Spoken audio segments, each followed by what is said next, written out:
오늘 하나님 말씀은 마태복음 21장 1절에서 11절 말씀입니다. 그들이 예루살렘에 가까이 가서 감람산 벳바게에 이르렀을 때 예수께서 두 제자를 보내시며 이르시되 너희는 맞은편 마을로 가라. 그리하면 곧 매인 나귀와 나귀 새끼가 함께 있는 것을 보리니 풀어 내게로 끌고 오라. 만일 누가 무슨 말을 하거든 주가 서시겠다 하라. 그리하면 즉시 보내리라 하시니 이는 선지자를 통하여 하신 말씀을 이루려 하심이라. 일렀으되 시온 딸에게 이르기를 내 왕이 내게 임하나니 그는 겸손하여 나귀 곧 멍에 매는 짐승의 새끼를 탔도다 하라 하였느니라. 제자들이 가서 예수께서 명하신 대로 하여 나귀와 나귀 새끼를 끌고 와서 자기들의 겉옷을 그 위에 얹으매 예수께서 그 위에 타시니 무리의 대다수는 그들의 겉옷을 길에 펴고 다른 이들은 나뭇가지를 베어 길에 펴고 앞에서 가고 뒤에서 따르는 무리가 소리 높여 이르되 호산나 다윗의 자손이여 찬송하리로다. 주의 이름으로 오시는 이여 가장 높은 곳에서 호산나 하더라. 예수께서 예루살렘에 들어가시니 온 성이 소동하여 이르되 이는 누구냐 하거늘 무리가 이르되 갈릴리 나사렛에서 나온 선지자 예수라 하니라. 아멘. 오늘 이 말씀은 저희들이 참 많이 들었던 그런 말씀입니다. 바로 예수님의 예루살렘 입성이시죠. 3년 이상의 예수님께서 이제 그 성령이 임하시면서 그리고 공생애를 하시고 그리고 나서 이제는 이 예루살렘 입성이 예수님에게는 마지막 입성이고 그리고 죽음의 입성인 것이죠. 그러니까 이번 이 입성에는 예수님의 깊은 그러한 어떤 진리의 뜻이 있는 것이죠. 그러니까 예수님의 예루살렘은 이 입성은 사람들에게 잘 보이려고 한다는 어떤 성공이든지 뭐 이런 것들 유명하고는 전혀 상관없이 고난을 위한 죽음의 의미인 것입니다. 바로 우리 죄를 위해서 십자가에 못 박혀 죽으시기 위해서 그리고 우리 모든 죄를 청산하시기 위해서 그리고 죽으시고 3일 만에 부활하심을 통해서 우리에게 다른 세상이 있다는 것 확실하게 우리에게 보여주시기 위한 그러한 예수님의 이 예루살렘 입성이었습니다. 지금까지 예수님께서 기적을 일으키고 사람을 살리고 병자를 일으키고 귀신을 쫓아내고 여러 가지 했던 그런 모든 사역들이 바로 예수님께서 메시아라 내가 하나님이라 이것을 보이시고 그리고 이제 십자가에 못 박혀 죽으심을 통해 인류를 구원해 주시기 위함인 것이요. 그래서 예루살렘 입성은 죽음의 입성, 십자가를 위한 그러한 입성, 또 인류의 왕으로 오셨다는 것, 바로 예수님만이 진정한 우리에게 왕으로 오셔서 우리를 위해서 대신 죽으시고 우리를 살리시기 위한 그러한 예수님의 입성, 이러한 입성을 선포하는 그러한 시간인 것입니다. 우리 1절에서 2절 저희들 같이 읽습니다. 그들이 예루살렘에 가까이 가서 감람산 벳바게에 이르렀을 때 예수께서 두 제자를 보내시며 이르시되 너희는 맞은편 마을로 가라. 그리하면 곧 매인 나귀와 나귀 새끼가 함께 있는 것을 보리니 풀어 내게로 끌고 오라. 예수님께서는 사랑하는 두 제자에게 입성을 준비시켰습니다. 그것은 먼저 맞은편 마을에 가서 이 매인 나귀와 그리고 옆에 있는 나귀 새끼를 함께 있는 것을 볼 건데 두 마리를 같이 다 데려오라. 왜 예수님은 나귀를 끌고 오라 했는 것인가요? 왕으로 입성하셨으면 위풍당당하게 말을 타고 가셔야 되는데 어떻게 이 나귀를 그리고 더더욱이나 어미나귀 타는 것도 아니고 나중에 예루살렘 입성하실 때는 새끼 나귀를 타고 입성하셨습니다. 참 보기에 이상한 모습이죠. 우스꽝스러울 수 있는 그런 모습이죠. 그런데 참 신기하게도 예수님께서 새끼 나귀를 타고 올라가는데 웃는 사람, 조롱하는 사람 한 사람도 없었습니다. 환호하는 사람밖에 없었던 것이에요. 여기에 깊은 영적인 진리가 있는 것입니다. 어린 나귀라고 하는 것이 뭐냐 하면은 힘이 하나도 없는 것이잖아요. 그리고 자랑하는 거 하나도 없는 것이에요. 그러니까 겸손을 상징하는 것이고 또 어린 나이라 그러면 다른 성경에 보면 한 번도 사람이 탄 적이 없다고 그랬습니다. 순결을 상징하는 것이죠. 그 예수님께서는 순결하시고 그리고 겸손을 보여주셨는 것이에요. 그렇기 때문에 우리 예수 믿는 사람은 예수님이 가신 길을 우리가 늘 따라갈 수가 있어야 되는 거예요. 우리 삶 속에 가장 중요한 게 뭐냐면 예수님의 겸손을 우리가 배워야 되는 것이에요.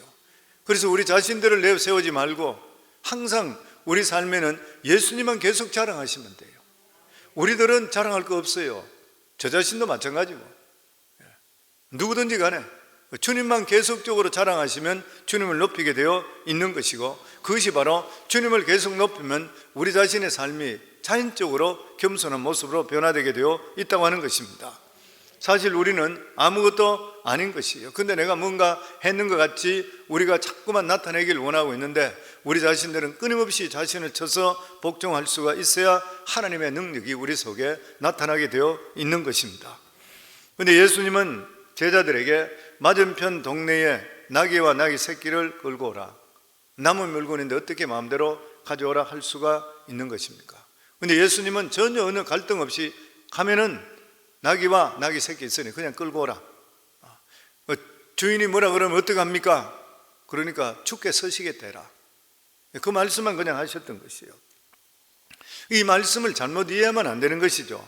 어떤 부흥사들은 그냥 부흥하다가 뭐 내놔라 이런 이야기 하는데, 요즘은 그런 사람 없겠지만 옛날에는 그런 거 있었잖아요. 이런 거 듣고 나면 성도들이 막 고민하고 갈등하고 이런 경우들이 생기는 것이에요. 잘못했기 때문인 것이죠. 그러니까 좀 더 생각해 보면은 이 나귀의 주인은 성경에 이름이 나와 있질 않습니다. 그런데 분명한 것은 이 나귀 주인은 하나님을 사랑하고 예수님을 사랑하는 그러한 사람이었습니다. 어쩌면 나타나지 않는 그러한 제자였는지를 모르는 것이요. 그렇기 때문에 예수님께서 그것을 아시고 명령을 하신 것이지요. 그 당시에 나귀, 어미, 그리고 새끼 굉장한 재산인데 가져오라 그러는 거예요. 근데 전혀 거기에 대해서 딴 반응 없이 그냥 드렸던 것이에요. 만약에 제가 굉장히 교회 사랑하는 그런 분이 계십니다.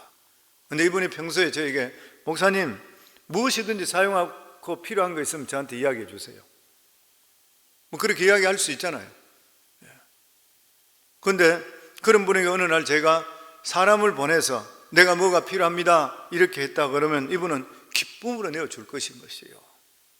이 나귀의 주인은 이와 같은 그러한 사람이었습니다.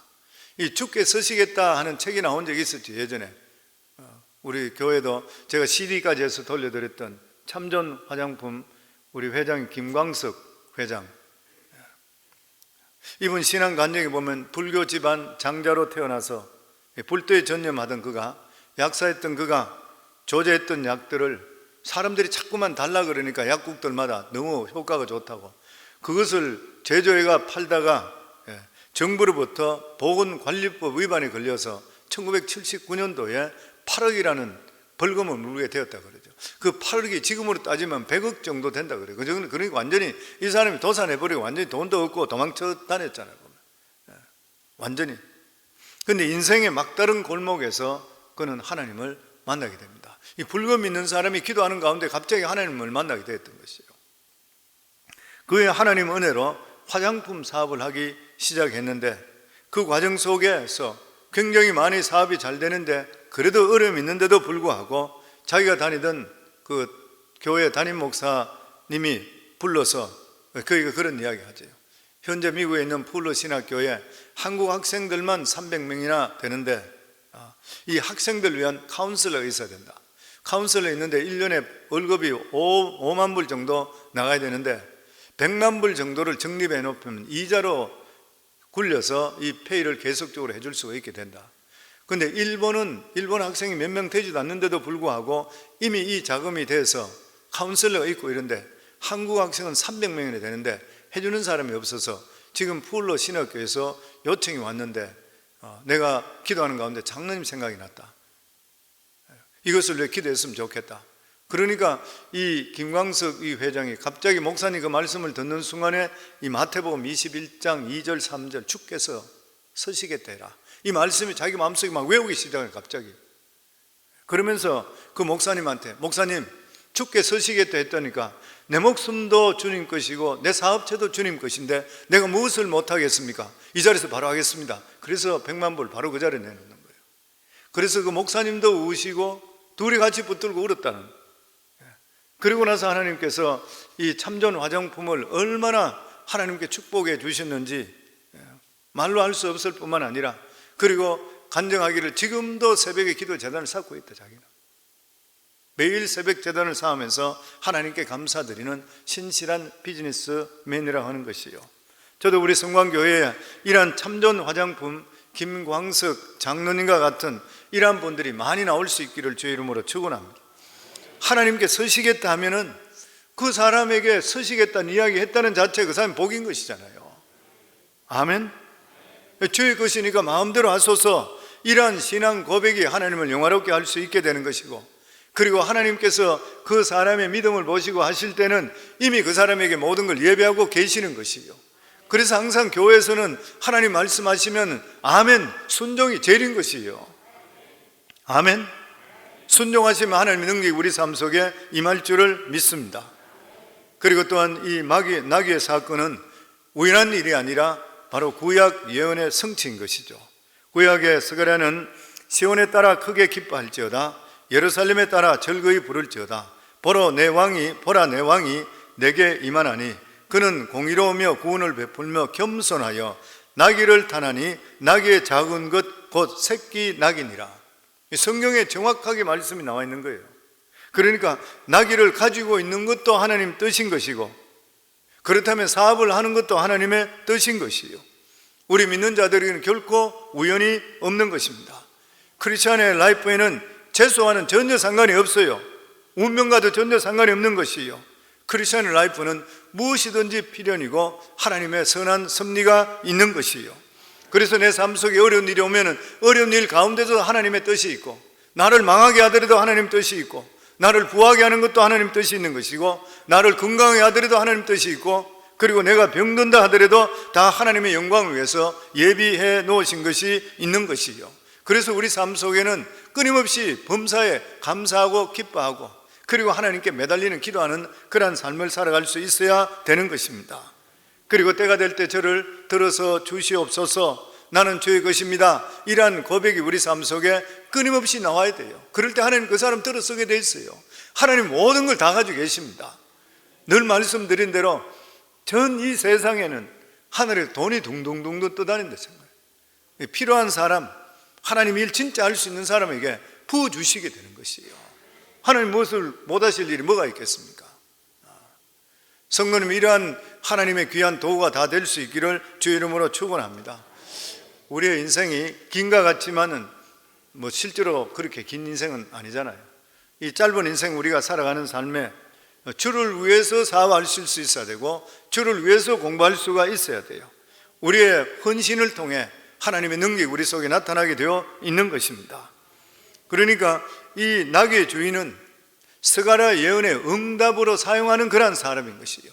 이 사람은 일생일대 축복입니다. 하나님께 쓰임받을 수 있는 것이 얼마나 귀한 축복인지 모르는 것이잖아요. 지난 주일날 우리 교회에서 파송했는 박세우 선교사님, 그분도 자기 선교 간증에 보면 그래요. 이분이 한국에서 육군 병장으로 있다가, 그리고 또 어떤 대기업에 또 과장으로 있다가, 그리고 미국에 와서, 그리고 미국 군대에서 사병으로 들어갔다가, 그리고 거기에서 장교가 됐어요. 그러면 군목이 됐는데 소령으로 제대했습니다. 소령으로 제대했는데 그분이 이제 제대하면서 하나님 제 삶을 어떻게 내가 드리면 되겠습니까? 이렇게 기도 가운데서 아프리카에 단기 선교를 자기가 2번이나 갔던 거예요. 말라위에 단기 선교를 가서 그곳에서 죄수들 뿐만 아니라 거기 있는 현지 목회자들이 하나님 말씀에 갈급해 있는 것, 그 신학교가 옳게 없는 것이고 세미나도 옳게 하는 것이 없고 이렇기 때문에 너무나 힘든 것이에요. 이런 모습 보면서 거기서 세미나를 주도하고 그들에게 신학을 가르치고 조직 신학을 가르치고 이런 일들을 하면서, 그러면서 이분이 거기에서 하나님, 바로 이 자리가 마지막 내가 살아야 될 무덤을 내가 묻을 이 자리구만요. 그러면 자기 소명을 받는 것이에요. 그래서 이번에 와서 저희 교회에 파송을 받게 되잖아요. 파송을 받게 되고 자기는 남은 생애, 전체 생애를 이제는 그 아프리카 말라위에 있는 사람들을 훈련시키고, 그리고 교회를 개척하고, 그리고 영혼 구원을 위해서 자기의 모든 삶을 드리겠습니다. 참 저는 볼 때에 정말 마지막을 정말 아름답게 맺는 그러한 일이라 생각해요. 하나님의 부르심인 것이죠. 하나님 부르심에 자기 일생일대 일을 할 수 있다는 것, 언젠가는 우리가 주님 앞에 서게 되는데 주님 앞에 가장 칭찬받을 수 있는 그러한 일을 하는 것이에요. 그렇기 때문에 하나님께서 우리를 부르실 때 바로 순종하는 것, 너무나도 귀한 일인 것이에요. 저는 우리 성도님 모두 다가 이러한 순종의 축복을 받을 수 있기를 주 이름으로 축원합니다.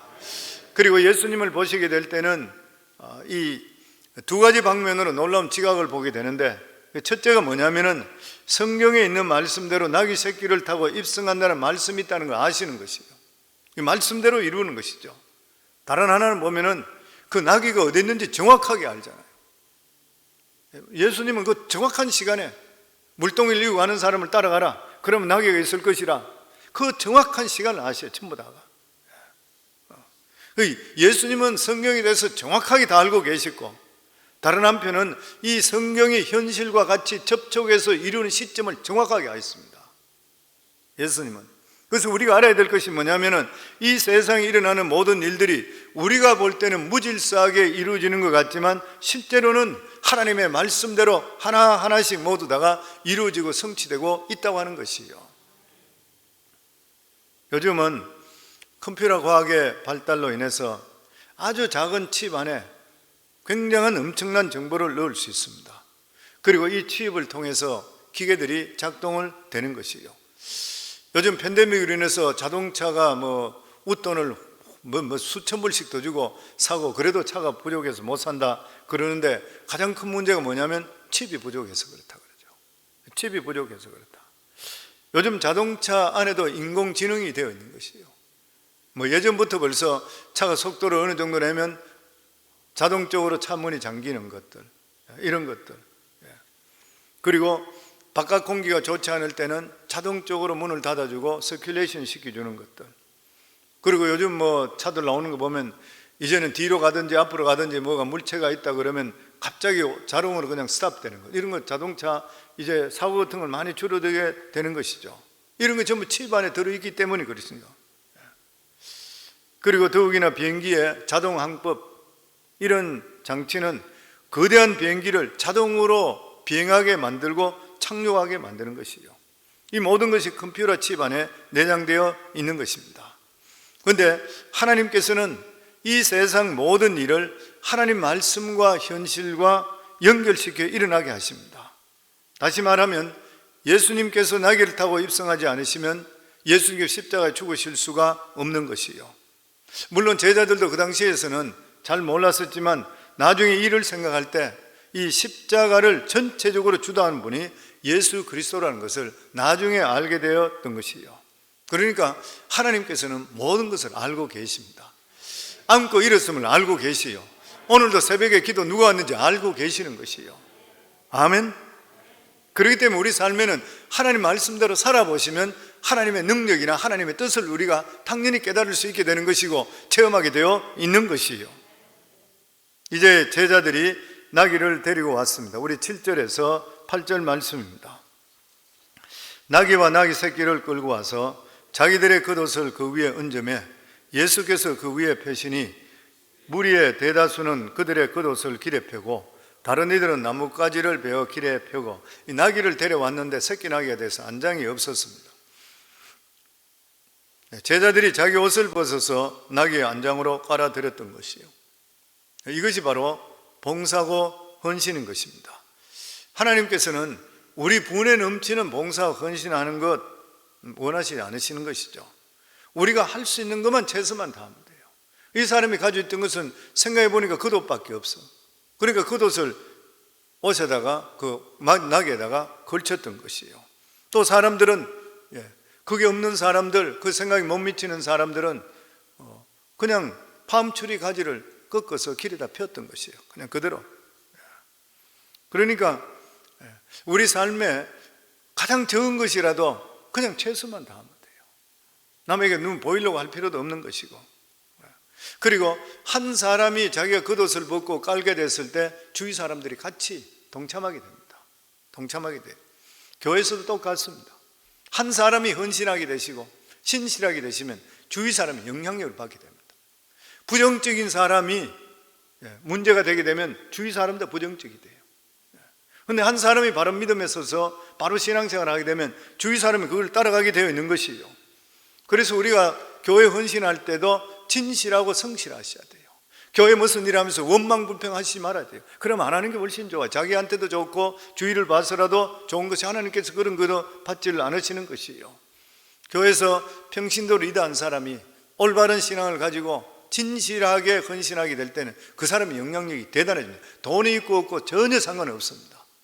그 사람이, 하나님께서 그런 사람을 축복해 주시기 시작하는 거예요. 저는 우리 성도님 이러한 분들이 많이 나올 수 있기를 주의 이름으로 축원합니다. 아멘. 저는 평신도 생활을 오래 했기 때문에 너무 많이 그런 걸 봤어요. 이렇게 예수님께서 올라오시고 사람들이 헌신할 때에 주위가 다 열광을 합니다. 우리 9절 말씀입니다. 같이 읽습니다. 앞에서 가고 뒤에서 따르는 무리가 소리 높여 이르되 호산나 다윗의 자손이여 찬송하리로다. 주의 이름으로 오시는 이여 가장 높은 곳에서 호산나 하더라. 이게 크리스찬의 삶인 것이요, 예수님 때문에 흥분하고 예수님 때문에 감사하는, 예수님 때문에 눈물 흘리는 것이요. 우리 교회에 오시는 분들, 또 특별히 장로교에서 오시고 이런 분들은 저희 교회 오시면은 자기 교회에서는 아멘 소리를 못 듣다, 우리 교회 아멘 소리를 들을 수 있어. 저 어떤 때는 신기하다가 지금은 따라하게 됐다, 그렇게 이야기하는 분들이 계셔요. 교회들마다 다 틀리는 것이죠. 그럼에도 불구하고 우리가 하나님 말씀을 어그리 한다 생각할 때는 내가 아멘 해야 되잖아요. 그 아멘은 뜻이 뭐예요? 내가 어그리 하는 것이고 그 하나님 말씀이 나에게도 이루어지길 원합니다가 아멘인 것이거든요. 아멘? 그리고 하나님 예수를 믿을 때 열정적으로 믿으셔야 돼요. 왜냐하면 우리가 예수 그리스도를 믿음을 통해 성령이 우리 속에 들어오는데, 성령이 누구시요? 불이잖아요. 불. 성령은 불이십니다. 불이 들어오는데 어떻게 내가 차갑게 행동할 수 있어요? 불이 들어오면 내 속에는 불이 타야 되는 것이에요. 이게 정상인 것입니다. 사람들은 운동 경기를 보면서 흥분하고 열광하는 것 때문에 괜찮다 생각해요. 저도 옛날에 예수 믿기 전에는 풋볼 시합 집에서 보게 되면 막 일어나서 박수 치고 난리를 치고 그렇게 했어요. 이 사람이 다 괜찮다 그래. 근데 기도하고 찬송하고 눈물 흘리고 이러면 사람들이 미쳤다 그래. 술 먹고 소리 지르고 횡설수설하면 인간적이라 그렇게 이야기해요. 근데 예수 믿고 기뻐서 찬양하고 박수치고 하면 너무 감정적이라 그래요. 너무 이모셔널하다 그래요. 세상 일에 흥분해도 괜찮고 하나님 일에는 흥분하면 안 되는 것입니까? 어떻게 가슴이 터질 것 같이 기쁜데 내가 어떻게 예수 그리스도를 점잖게 믿을 수가 있어요? 점잖게 믿을 수가 없는 것이죠. 감정 표현을 못한다는 것은 이미 병든 마음이에요. 하나님 말씀이 내 속에 들어온데도 불구하고 그냥 덤덤하다는 것은 내가 병들어 있어서 그래요. 정말 하나님 말씀이 내 속에 들어오고 내가 영적으로 충만하면 그냥 어떻게 있을 수가 있어요? 예수님이 예루살렘에 성에 입성했을 때에 온 성이 소동했습니다. 진정한 하나님의 교회, 하나님의 성도라 그러면은 주위가 감동해야 되는 것이에요. 저 교회는 기적이 진짜 있다. 저 사람을 볼 때 진짜 놀라운 사람이다. 저 사람 예수 믿는 거 진짜 뭐이다. 이게 우리 삶 속에 나타날 수가 있어야 되는 것이에요. 그 일이 누구 때문에? 21절에 보면 무리가 이르되 갈릴리 나사렛에서 나온 선지자 예수라 하니라. 우리는 예수님 때문에 충만한 삶을 살아야 돼요. 예수님 때문에 우리는 구원받았잖아요. 예수님께서 우리에게 주신 은혜를 생각하면 만입 있다 다 감사할 수 없잖아요. 그러니까 내 삶 속에 하나님의 은혜가 충만한 것이, 그것이 나에게 정상인 것이고, 하나님의 은혜가 충만하지 못하다 그러면 영적으로 병드는 것이요, 두말할 필요가 없는 것입니다. 근데 예수가 우리 속에 들어오면은 우리 삶은 기쁨이 넘치게 되어 있는 것이요, 그래서 신앙 자체가 기쁨인 것이요. 저는 우리 성도님 모두 다가 늘 기쁨이 충만할 수 있기를 주의 이름으로 축원합니다. 기쁨이 충만하면 매사를 볼 때 긍정적이 될 수밖에 없는 것이요. 저는 매사의 모든 것을 하나님의 섭리가 있다는 것을 믿으시고 긍정적으로 살 수 있기를 주의 이름으로 축원합니다. 우리는 앞서거니 뒤서거니 언젠가는 주님 앞에 서게 돼 있어요. 갑자기 잘못될 수도 있고 오래 있다가 어떻게 될 수 있는지 모르지만, 그렇지만 우리 살아가는 삶들 속에는 그냥 매 순간순간 하나님 말씀 붙들고 내가 열심으로 기뻐하고 사시는 것은 그게 올바른 신앙인 것이에요. 그리고 크게 뭔가 하려고 생각하지 말고 적은 것부터 내가 헌신하고 하나님 뜻 가운데 살아갈 때 하나님께서 그 사람을 귀하게 들어쓰고 귀한 축복이 임할 줄을 믿습니다. 정말 저는 우리 교회에 주께 서시겠다 하라 할 때에 기쁨으로 하나님께 드릴 수 있는, 그리고 헌신할 수 있는, 물질이 문제가 아니고 다른 것들도 하나님 뜻 가운데 사용될 수 있는 복된 우리 성도님들이 수도 없이 배출될 수 있기를 주 이름으로 축원합니다.